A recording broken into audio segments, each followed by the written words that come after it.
All right. Welcome to another edition of Muscle Science for Women, the Healthy Aging series. I'm here with my good friend, Beth Lipton, and we're going to talk about yet another doozy of a topic. And we're talking about mental health and as it pertains to, getting older and going through all the different stages of life. We were just talking offline about some things that had some very direct implications on our own personal mental health. And we thought, hey, why not? Why not dive into this topic? Let's hit record. Yeah, maybe, yeah, let's hit record. Before we, dive into the meaty part of it, how are you doing and how's life and how are you feeling in your head these days? I'm feeling good, like Mhm. about me personally and sort of life personally. Right? The world is a little insane right now. So Hmm. that's a whole thing. But Hmm. but generally speaking, I'm good, as you know, I'm making a big life change. Hmm. And that sort of has been in the works and is now settled. So that feels really good. And Yeah. really exciting.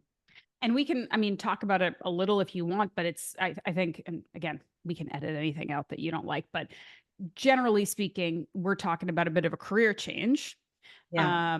And that could be a whole topic in itself, career changes after a certain age or at a certain age, right? Because I think a lot of us, maybe less so with like the younger generations, like people in their 20s now, maybe even 30s, but I think previous generations, maybe it was more of a thing to figure out what you wanted to do right away and dive into Mhm. that and do it till you retire. I don't know if that's the case with your generation or not. What do you think? No, I think people in my generation, I think the average is something like change careers like 3 or 4 times. And Okay. I know my career has definitely taken a bunch of twists and turns, kind of always within the realm of nutrition and health. But there were times I was more in the kitchen. There were times I was more, working in publishing, and I've done a bunch of different things. But this is, outside of any of that. I mean, still health oriented, but I'm pursuing a master's in social work to become a therapist. Hmm. And I'm hoping to incorporate what, my background in nutrition and health, and healthy habits. I'm hoping to incorporate that into whatever practice I end up doing. Um, but yeah, this is definitely very different, and it requires, further education, which, over 50 is no small thing. But um, it's amazing, like how once you start seeing something, you see it everywhere. Yeah. Because now I'm meeting all these people and hearing about all these people who have done this at this age or even older. Hmm. Um, so it's very inspiring. That's really exciting. So exciting. Well, so we're talking about mental health. As we know, that's obviously massively connected to physical health. You Mhm. almost kind of can't have one without the other. Um, Mhm.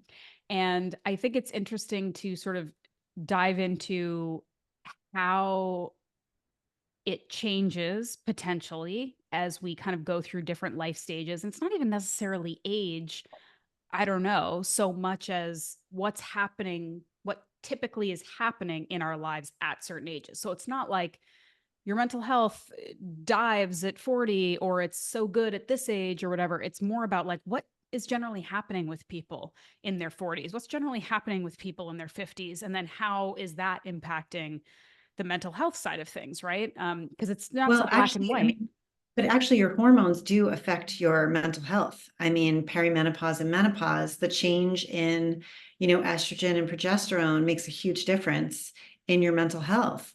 And I know this, I'm like not a doctor, obviously, but, from following Esther Blum, a lot of women come to go to their doctor feeling sad or feeling, the menorrhage, and they Hmm. get prescribed antidepressants, which is not solving the problem.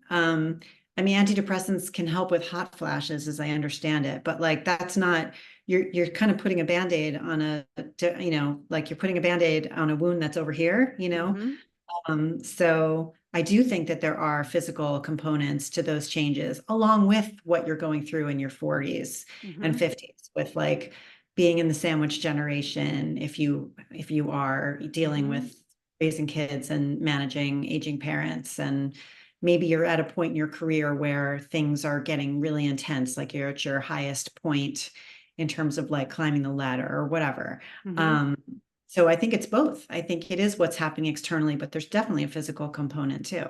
Yes. And to that point, I want to read some things, and we'll put some links to studies in the show notes, but a couple things that speak directly to this and that say it so clearly. I hope that this, at least off the top, helps some women who are listening be like, it's not just me and I'm not just crazy. Okay. So, according to a Harvard Health publishing article, the instance of depression doubles in women in the years leading up to menopause. So that's just one little soundbite. According to a 2022 study that I'm going to link, women are twice the risk for anxiety and depression disorders as men across all ages. And they say, the reasons are not well understood, possibly because it's a complex and layered thing that is both cultural and physiological and all these other things, and possibly also because the medical system and the studies being done don't care much about women or respect how we feel in our bodies. So there's that. There's also this idea that estrogen does have protective properties against depression. So you'd think like, well, it's not all bad. We have a lot of estrogen and that's supposed to help.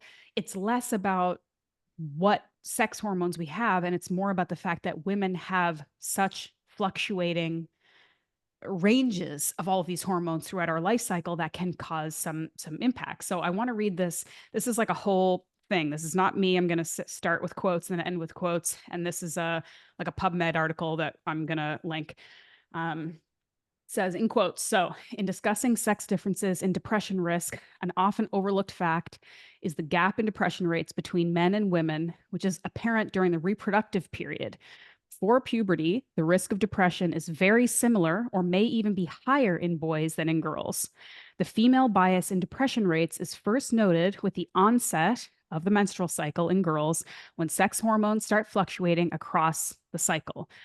Female risk then stays elevated during the entire reproductive period from puberty to menopause, which is characterized by cyclical hormone levels.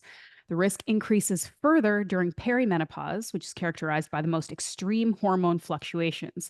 Studies have shown that depressive episodes cluster in the later stages of the menopause transition, with 2 to 5-fold increased risk for depression during perimenopause versus late premenopause. Okay, it continues, suggesting a role for erratic hormone fluctuation and estradiol withdrawal in the development of depression during this period. Importantly, depression risk in women finally drops and becomes more similar to age-matched males when stable, low estradiol levels are established at post-menopause. Overall, these findings indicate that rather than low or high sex hormone levels, the fluctuation in hormones, and particularly estrogen withdrawal, is a risk factor for depression in women. End quote. So Mhm. that's a lot, but Yes. it's, Yep. it seems pretty cut and dry that and again, I kind of hate it because it sort of comes back to people can sort of say like tongue in cheek, like, well, it's, we're always saying like women are so hormonal and women are so, emotional as a result of their hormones. And isn't that true? Isn't that what you're saying here? And it's like, kinda, and it's not our fault. We can't help Yeah, and it. also like, why is that a put down? Like, so Yeah. what is the deal? Like, are human beings meant to be just like this all the time? Yeah. And show me a man who's like that. There Right. aren't any, Right. I mean, everybody is hormonal. Everybody Yes. has emotional ups and downs. And this idea that women are unhinged because we have hormonal fluctuations is absurd, Completely. insulting.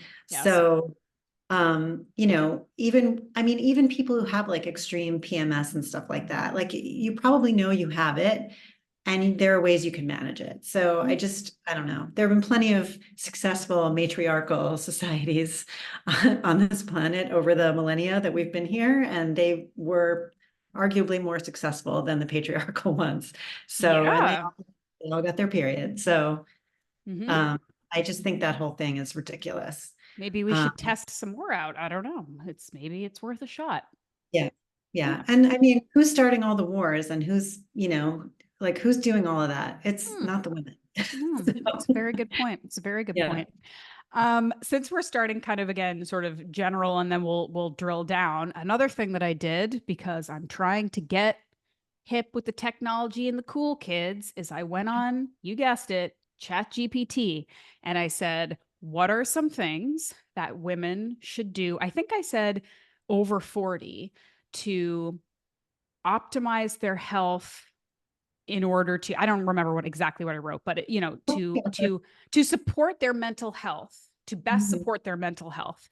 And it did spit out a bunch of stuff that A is very general and B is stuff that we talk about all the damn time. And I think it does again kind of go back to what we say over and over again, and everybody's bored of it and nobody wants to hear it, is that the answer to almost all of our problems, or at least a big part of the answer, lies in these foundational how to live your life principles. There's so much detail and there's so much nuance, but generally speaking, very basic principles. So I'm going to list some that the our internet overlords, our AI overlords spit out for me.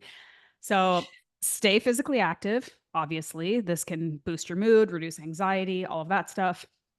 Prioritize sleep. Don't even need to tell you why that's good for your mental health. Consistent sleep schedules, too, also very helpful. Practice mindfulness and stress reduction, which you've talked about in previous episodes as being very helpful for you personally. A good diet, which who knows what that means? We do, but that's another podcast. um, Connect with others. That's one that maybe people don't talk about quite as much, and that is kind of more of an issue in our increasingly digital world. But the difference between talking to people on Instagram all day and having real conversations with real people. Seeking professional help is a good one. So we talk about therapy, counseling that can help. Setting boundaries is a good one. Um, and engaging in hobbies, that's another good one that I can kind of touch on later when we talk about what's going on in our 40s, because that's something that I think is one of the first things to go that can really impact. And then manage hormonal changes. So that's something also that we've been talking about throughout this series, is the importance of our hormones on sort of every aspect of our health, including mental health. So none of this is revolutionary. None of it we have not heard before, but it's kind of all there in like a nice, neat little pile that it's very easy for us to be in a crisis or have a bad day or a bad month or start menopause or start perimenopause and start feeling like our life is falling apart. But are we looking at all of these pieces? Sometimes we're just doing the exercise part. Maybe. Mhm. Sometimes two or three of these things have completely fallen by the wayside. And it's worth, again, kind of taking restock of our life sometimes and being like, maybe we think we're doing a little bit better with these things than we actually are. And maybe there is more that we can be doing personally to improve these things. The byproduct of which is we start to feel a bit more mentally clear, a bit more happy, or at least content, a bit more in control of our life. So anyway, I just thought I'd tell you what ChatGPT told me. Yeah, I mean, Thoughts? I think what you just said is very wise, like that sometimes we think we're doing more than we are actually doing. I also think the last thing you said about feeling more in control, Hmm. sometimes it's the sort of the physical result of the things we're doing. So like eating the healthy meal and going for the walk and getting the good night's sleep. Sometimes it's those specific things. And sometimes it's the knowledge that we have done those things. You know what I mean? Like Mm. sometimes it's like just feeling like you did that for yourself can boost your mood a little bit. Like, Hmm. hey, look at me, I'm such a badass, you know? And also like I said I was going to do this and I did it. Yeah. Um, so I feel like we can't necessarily like we can't put aside the boost that you get from not just doing the thing, but also like knowing that you did the thing. Yeah, 100%. Um, so one area that I guess I wanted to start with talking about mental health is the current stage of life that I'm in, which is technically midlife, I guess, and also being pregnant. And so there's that happening. But and this is again, I'm gonna tell a little bit of my personal kind of feelings that I think depending on what age the listener is, they're either gonna be like, oh, okay, I can't relate, or duh, like you're just figuring this out now. Everybody who's sort of older than me is like, hello. But I hit 40 and it's like, get I get the concept of the midlife crisis now. I get it. And I didn't get it before because I wasn't there. And so all I saw was the cliche and the trope and how it's kind of funny.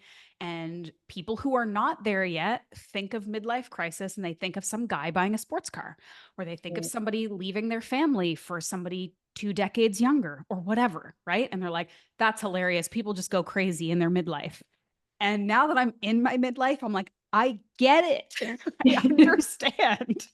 So how's it showing up for you? Is the car outside? Are you leaving the Yeah, house? exactly, exactly. Like what's going on? Where's my like 22-year-old boyfriend? Anyway, it's how it's showing up for me is that I think that despite the midlife crisis concept being a very well-worn concept that everyone's familiar with, I don't think there's a lot of conversation in the culture about what is going on with people in their 40s.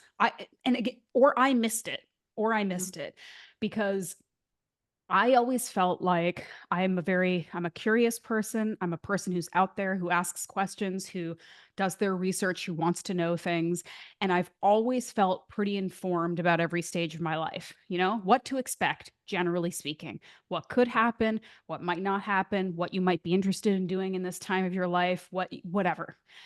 And I just kind of felt like I you sort of know up until like your mid 30s, and there's this narrative of like maybe you'll find a partner, you'll get married, and maybe you'll have a kid or not, but you'll kind of figure out your job, and then you sort of have some money, and you just kind of cruise along a little bit until, I don't know, maybe your 50s when you start thinking about retirement or something. Like it was this gray space for me that wasn't a bad thing. It was like no one talked about it. So I'm like, yeah, I think everything just kind of moseys along, right? Like, doesn't it just kind of things just, I don't know, just kind of work out for you for a decade or two? And I've hit this age and I'm like, this is crazy. There's so much crazy stuff happening. Like whether it's hormones, whether it's family stuff, whether it's like you mentioned the sandwich thing, which I'm not sure I'm particularly familiar with that term, but like how I'm seeing it as, you've got the older parents that you're dealing with, you've got young children that you're dealing with, you're sort of in the middle. No one really cares about what's going on with you. You're kind of just there. You're not young, you're not old, you're just sort of expected to get up every day and do your job. And it just feels like I know that this is not just me because I have friends and who are my age and I talk about this kind of stuff all the time. People are feeling all different levels of confused, disillusioned, tired, really stressed out in a way that they feel like they shouldn't be on paper because of maybe what they've achieved or where they are in life. Um, not as settled, not as established, not as sorted out as they expected themselves to be. It just feels like a very um, tumultuous time in a way that I was not prepared for. And this is again coming from somebody who is very privileged and is generally doing pretty great and has a supportive family and everything. I have my health, everything lovely, and I'm still feeling some day like I woke up and I'm like, what the hell is going on? And I just am like trying to grapple with it. So 40s is nuts, and I get why people buy a boat and and kind of act crazy for a while because it's like you don't know what else to do. I don't know. Well, you said something I think very important and poignant, which is that nobody's really paying attention to you. And I think what you mean, I don't mean to speak for you, but I think what you mean is like you have all these people depending on you. You have children depending on you. You have older parents depending on you, and that's what I meant by the sandwich generation, Mhm. which I didn't make that up. That's a term, but Mhm.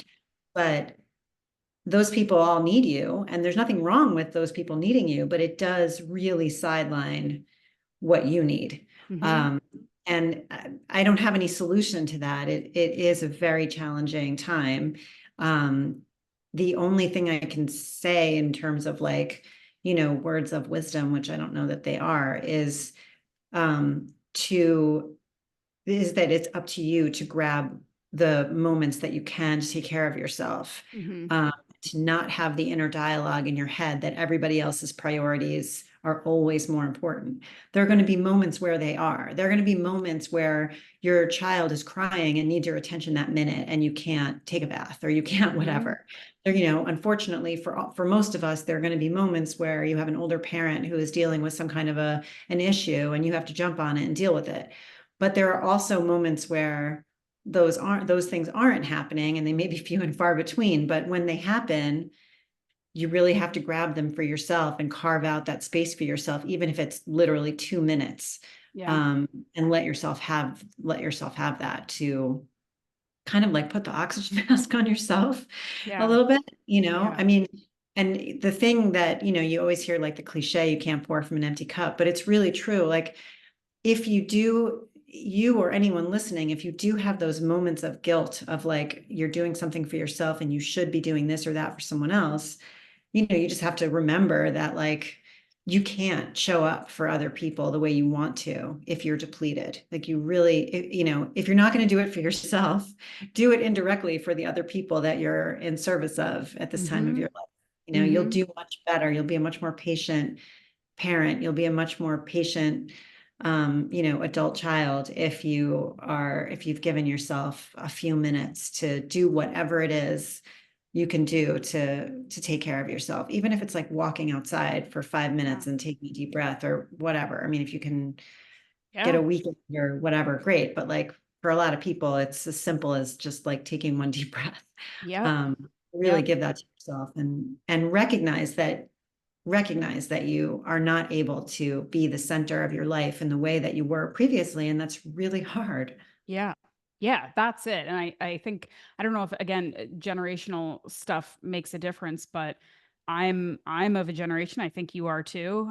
Certainly millennials are of a generation where we're having kids later. We are much more comfortable with prioritizing ourselves and with, living the lives we want to live regardless of whether it's, the commonly accepted plan or whatever. And so I've had many more years of putting myself first and knowing what that feels like and having that kind of life. And so coming to this abrupt change later in life, I don't think it makes it harder to deal with necessarily. It's just, like I have conversations with friends who are like, oh, I don't even remember what life was like before I had kids. And I'm like, are you kidding me?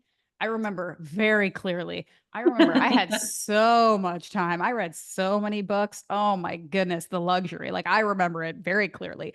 It just feels like there's something about in your 40s, and I don't know if you felt this because again, a lot of it does depend on what is happening for you in that decade, but it's like your young life, and again, I don't want to say this in like any kind of derogatory way, but like the universally accepted young, right? 20s, 30s, maybe like your young life and your more mature life are kind of crashing together.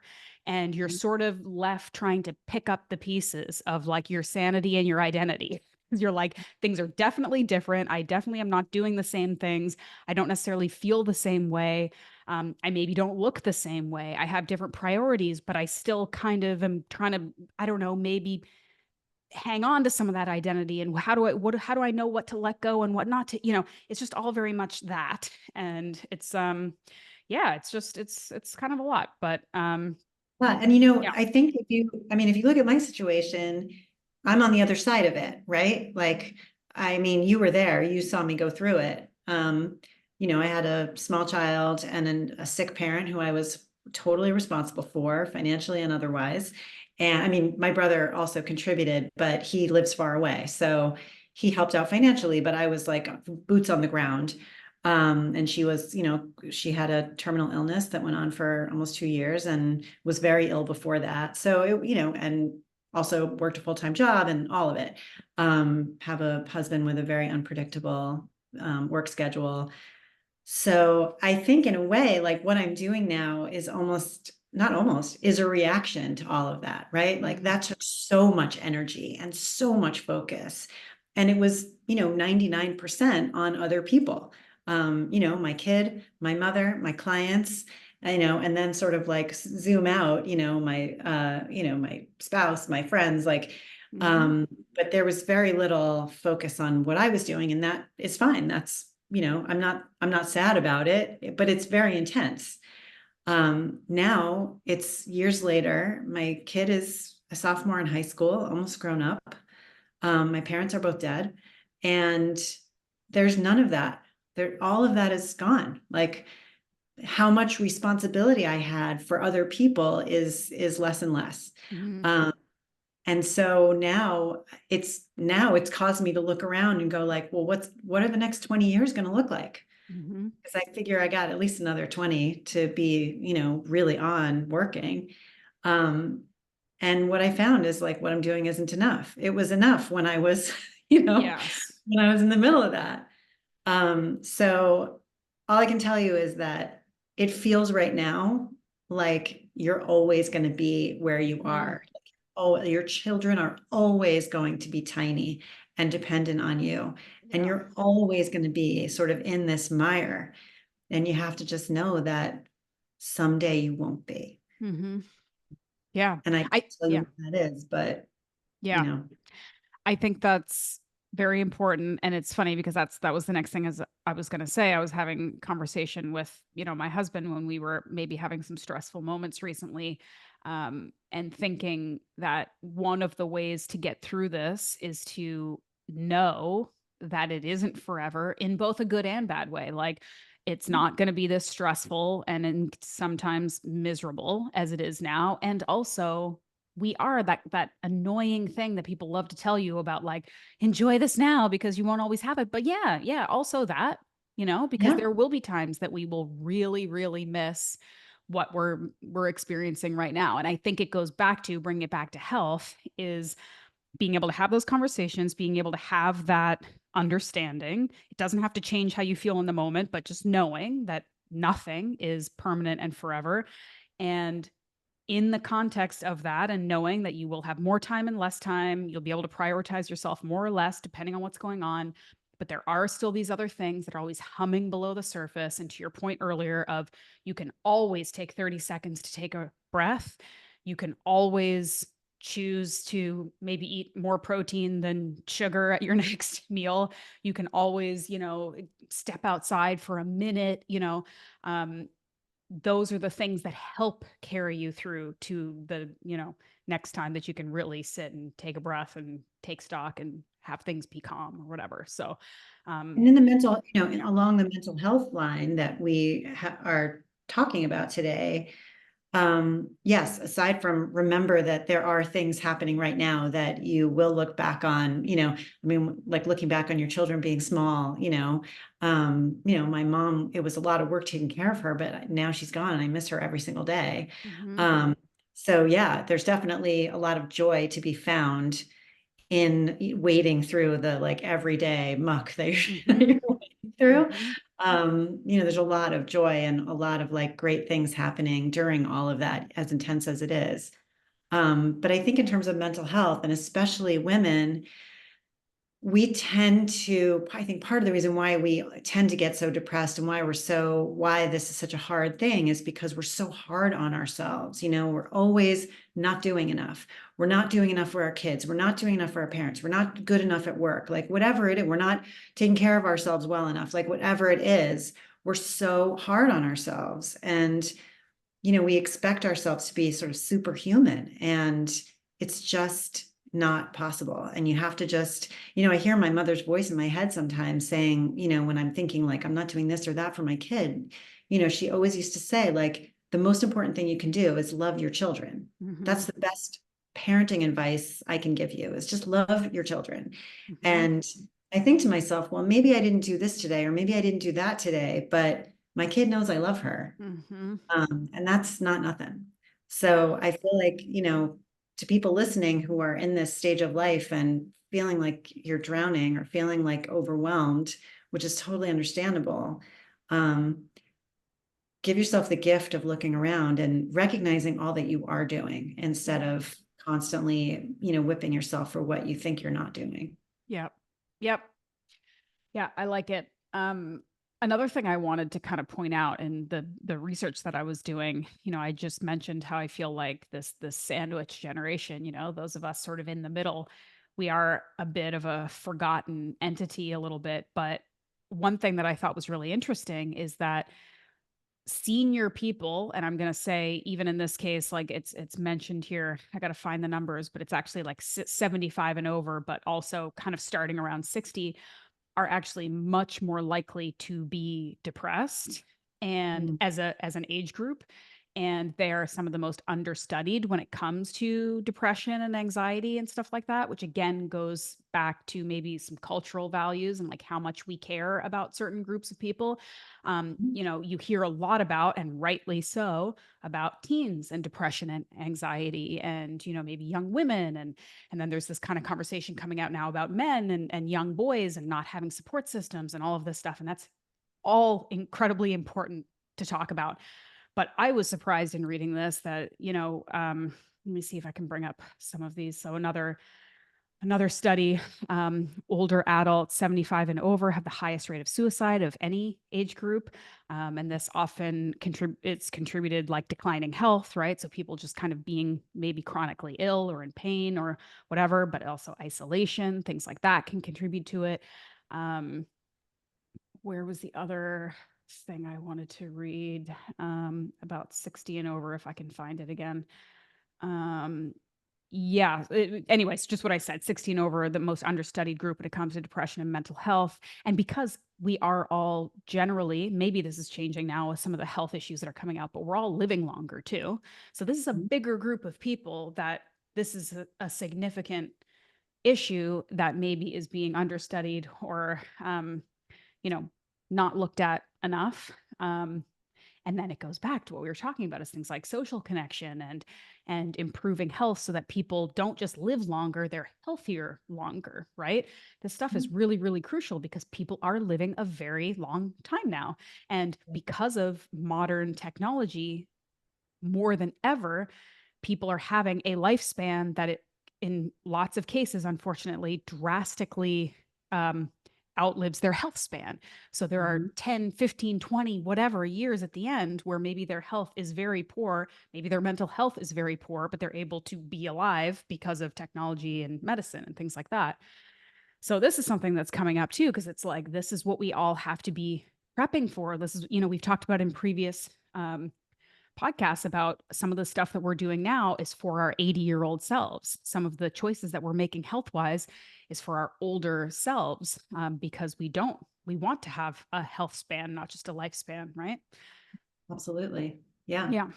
Um, No, I, that's yeah, I don't have a lot of personal experience in my family, unfortunately, with people living long and being healthy, but my husband's father's mother, so his grandmother on his father's side, she turns 100 this year and she drives. She wow. can drive.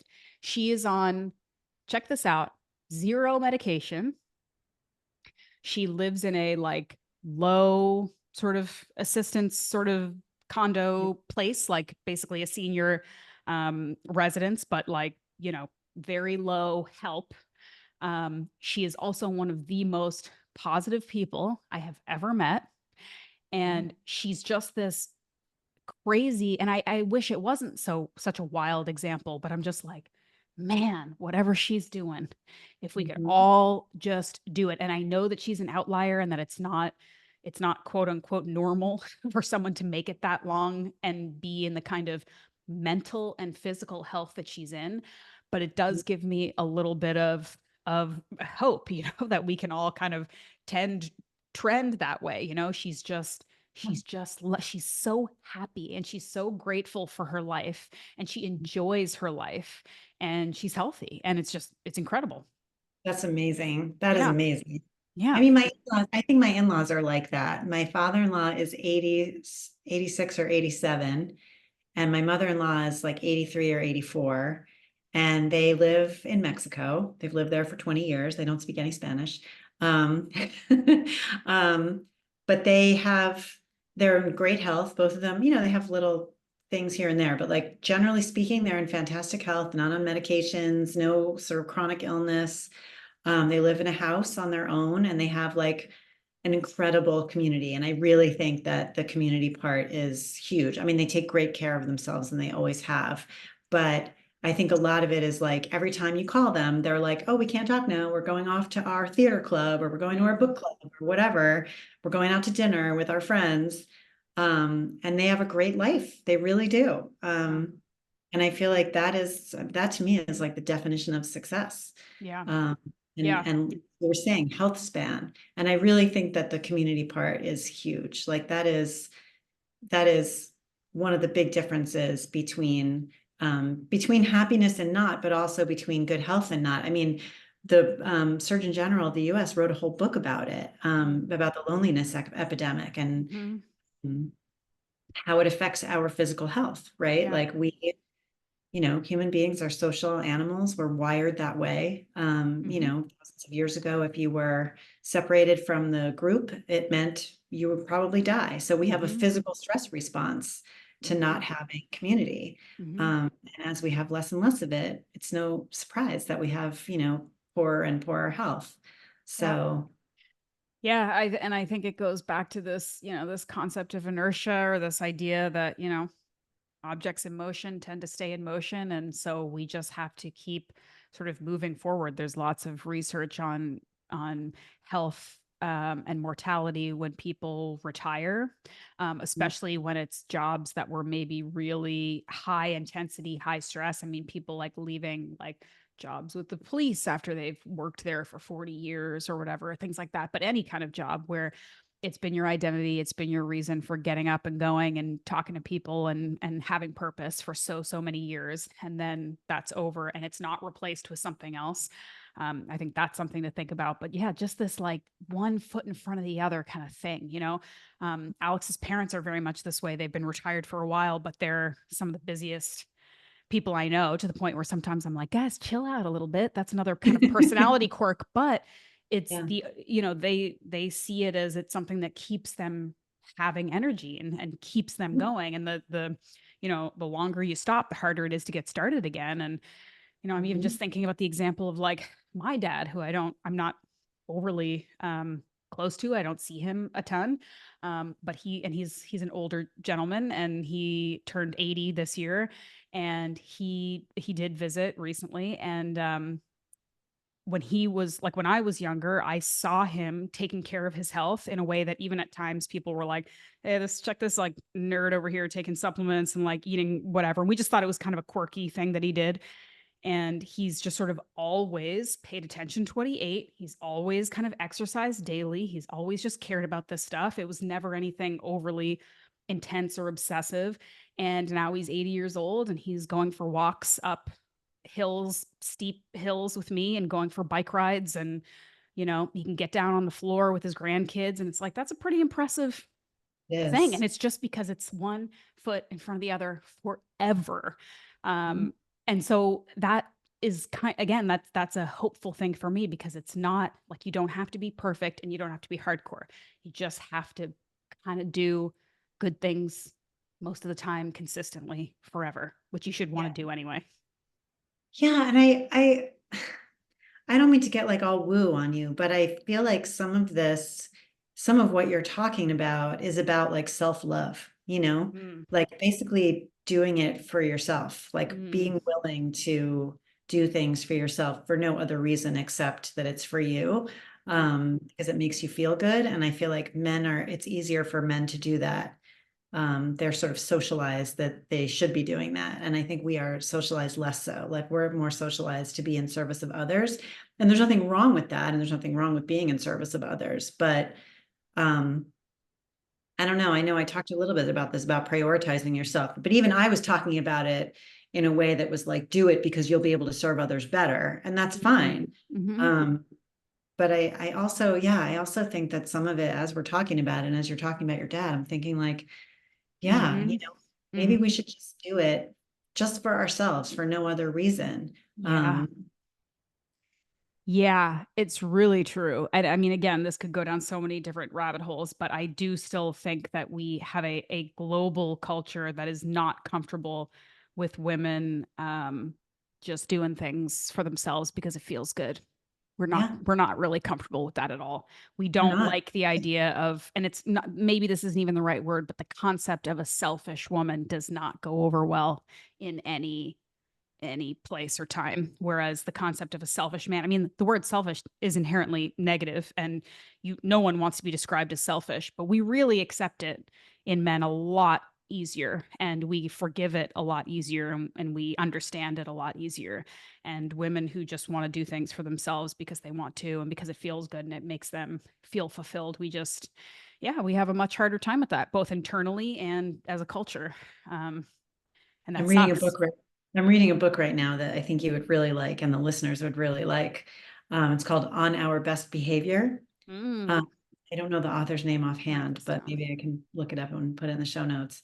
Um, and it's about this topic. It's about how all the ways in which we are socialized to be good, to be good girls and to be good women is actually based in the seven deadly sins. And whether or not you are religious, which I am not, it doesn't matter because it's so ingrained in our culture that you don't even recognize the ways that the seven deadly sins play into our everyday lives.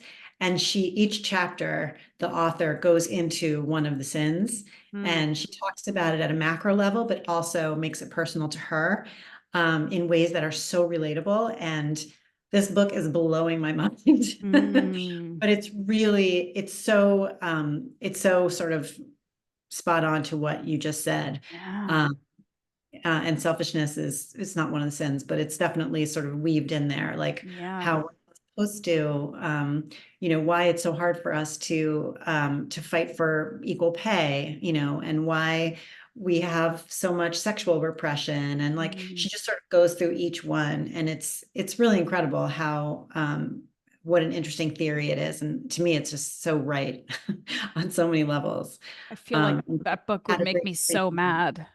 It would make Yeah, me I mean, so mad. it does make me mad, but it also sort of makes me feel better. Yeah. Like, oh, I'm not crazy that I think this, or I'm not crazy that I feel this way. Like, this is a societal thing. It's, Hmm. and it infuses every part of our lives. Yeah. Personal relationships, professionally, it really is like such a huge part of the culture.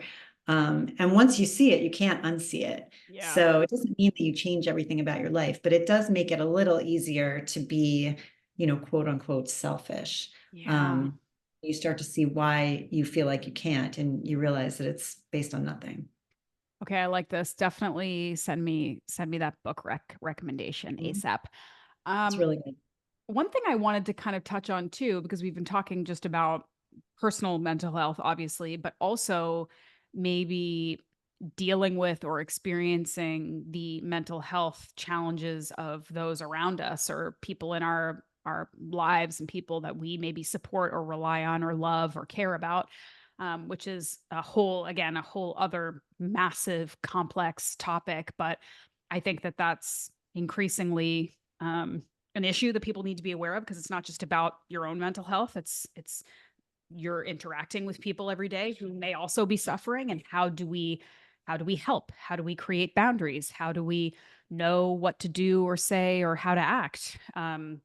And I mean, Mhm. we're not going to really have any definitive answers for you here, but I think that it's just like one of the things that was coming up for me. I was writing these notes, and again, I hope people listening aren't like, man, Ashley's like a lot more of a downer than I thought she was. But No, you're you not. know me, I'm not that like negative of a person, but I Oh. was just thinking, I'm like, it only gets harder as we get older. And I've read somewhere, you can maybe back me up on this, that people do find like another uptick in their happiness and mental health in like their 50s maybe, or maybe it was 60s, but it's something about sort of when all of this crazy stuff that we're dealing with in the sandwich generation starts to go away. So kids are okay and they're older, maybe parents are gone, or we just have less responsibility, and if we have our health, we find this uptick again of like, hey, things are all right, and we've got a little bit of freedom, and we feel good, and we have some wisdom, we have some autonomy.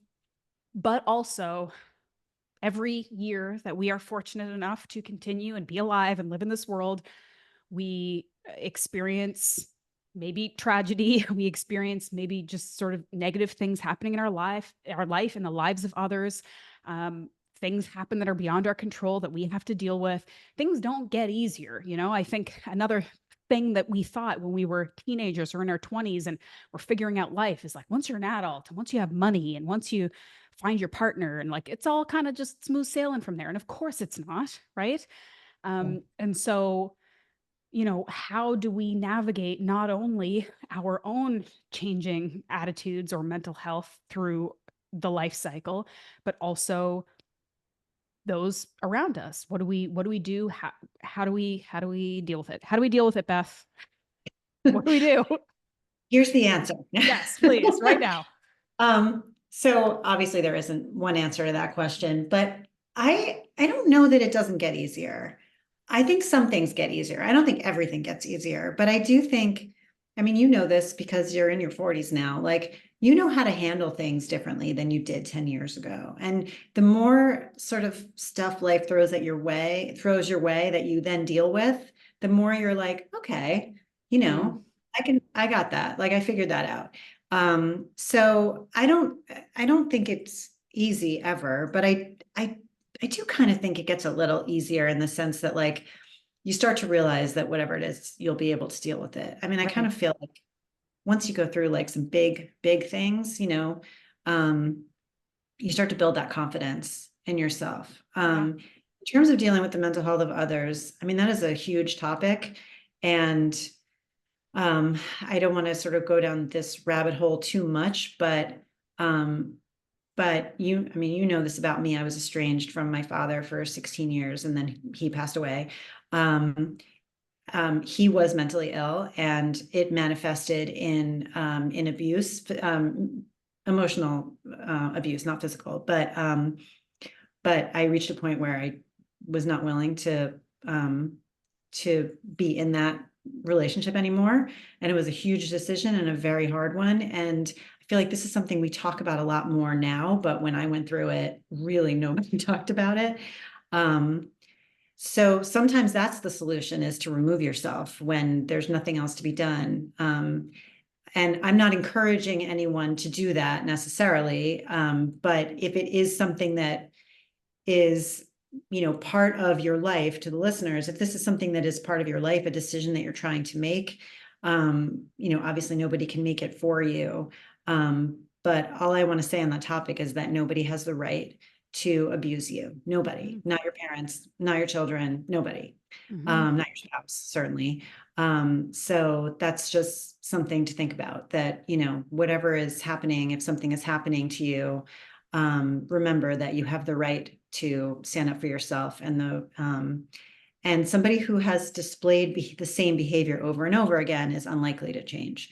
Yeah. um, you know no matter how many times you talk to them about it, no matter how many letters you write them, if they haven't changed, they're not going to. And it's whether or not you decide you want that in your life. You know you'll make the right call, but I Yeah. just wanted to throw that out there. But yeah, dealing with the mental health of others it's no joke. And especially with children or with aging parents, it's especially tricky. And probably with aging parents, it's arguably harder because you only have so much control.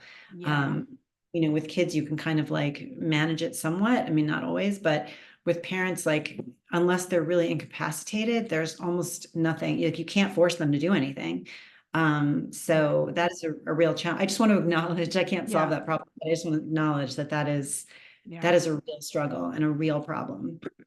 I do love what you said, though. In a conversation where very little is cut and dried, this is pretty cut and dried that no one has the right to abuse you. I really like that. I think that a lot of people probably have not heard it that clearly before. And I think that that's a really helpful line to draw in the sand. It doesn't make maybe some decisions easy, but I think that's a really clear thing, a really clear boundary to create, which I think is actually very helpful. Um, I think when I'm thinking in terms of maybe, I don't know, loved one, like not even the parent kid situation, but siblings, dear friends, other family members. It can just be sort of difficult to we're always trying to help, but establish boundaries and knowing what is overstepping versus not helping enough. Mhm. Um, and this idea that, again, sounds very fatalistic, but is sort of true when we're dealing with adults, that they cannot be helped if they don't want to help themselves, they don't acknowledge, if they don't ask for help, these kinds of things. And I'd be really curious for people listening, because this is quite a like intimate, personal topic. But if anybody listening has some maybe insight, you don't have to tell personal stories, but just we're obviously trying to parse it out. We're trying to figure it out and have the conversation. But I'd love some feedback on this topic from any of you who maybe have had experiences or have some insight, because I struggle with this a lot, and it's your own psychology comes into play, right? Like some people are the people who they feel this intense desire to help to the point where they maybe get involved when they shouldn't, or maybe Yeah. they overstep, or maybe they come across as pushy or judgmental or whatever. And then Mhm. there's maybe the mentality where it's like, um, I can't help you, or you don't want my help, so I'm just gonna completely leave it alone. And then there's a part of you that's like, am I doing the right thing? Am I just like abandoning this person? You know what I mean? Like you never know sort of what's right. Um, so there are mental health professionals out there who know more about this than we do. And I'd love if any of you are listening to weigh in within reason, within your scope that you can, but also I guess it goes back to the list that we kind of talked about at the top of the chat, where there are professionals who can help with this kind of thing. And if it's something you're struggling with, either personally or someone in your life, you can talk to a mental health professional about it. And again, they're probably not going to give you the concrete advice of like, yeah, definitely like dump that friend, that person sucks, but maybe they can give you some tools for how to figure these things out, because No, it's a definitely. yeah. I think, I read this recently and I don't remember where I saw it. So I'm sorry to whoever said it. I should be giving you credit, but um, it was like when you're in conversation with somebody comes to you with a problem, to ask them what they want from you. Like, do you want someone to listen? Do you want advice? Do you want to be distracted? Do you want a hug? Like basically give them the choice so that, if you're dying to give someone advice, but that's not what that's not what they're seeking from you, then you're both going to end up frustrated.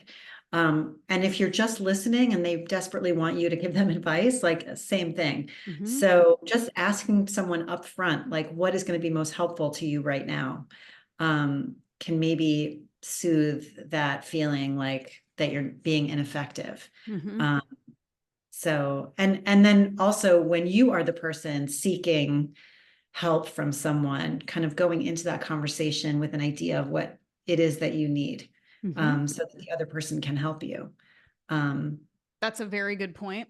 And it's funny because I just had a friend of mine um, go through a breakup, and she is a very good communicator, and she's really like on top of her therapy and self-care and self-help. And when she was going through this breakup, she talked to, some of her close friends, and she said, this is what I'm going through, and this is what I would love from you in terms of support if you can give it. And she's, said pretty explicitly what she was hoping to get from her support system. And that's fantastic for us because we're like, amazing. We know now. So we don't have to either guess or do the wrong thing or do nothing and feel weird about it or whatever. So yeah, I think probably, I mean, what you said is perfect. And also just the idea of like, just communicate, just be willing to communicate, because if you ask from a place of caring and love, it's better than doing nothing or just doing what you think is right without any context. Mhm. I think if it's someone you care about and someone that cares about you, and you are really there to help, and you just ask the question of what can I do for you, what do you need from me, what do you need. I think that's a huge step in the right direction. Yeah. All right.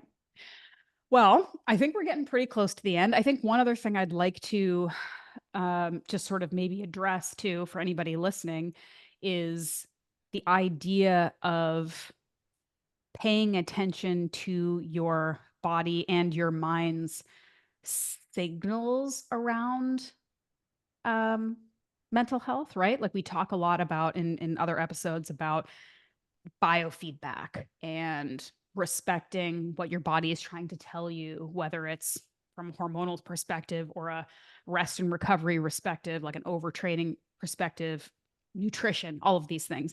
And we oftentimes don't, right? We don't listen to our body. We try to override what it's telling us because we think that we know better than what our body is obviously telling us to do. And I think the same probably goes for mental health too. We may be experiencing some signs of burnout or maybe depression or maybe anxiety. And we're like, no, it's just it's just, I don't feel good today, or it's not that big a deal. Other people have it worse. I'll just kind of Mhm. get through this or whatever. And I think it's important. Right. And I think, that's where maybe I don't know, the journaling, the meditation, the working with a mental health professional, having good conversations with people in your life that you trust, like these kinds of things can help, because sometimes if we're just going through our day to day and we live very inside our own heads, we cannot be listening to the warning signals that maybe if we addressed sooner rather than later could make the process easier for us, right? So again, there are probably too many potential signs that we could even like go into here. But I think that every individual knows when something isn't right, or when they don't feel right, or when they feel different than they normally do. Um, and just how important it is to honor that and pay attention to that and recognize that it's not weakness, it's not nothing, it's your body and your mental health, and that's the most important thing, and you should listen to it and do what you can to support Yeah, yourself.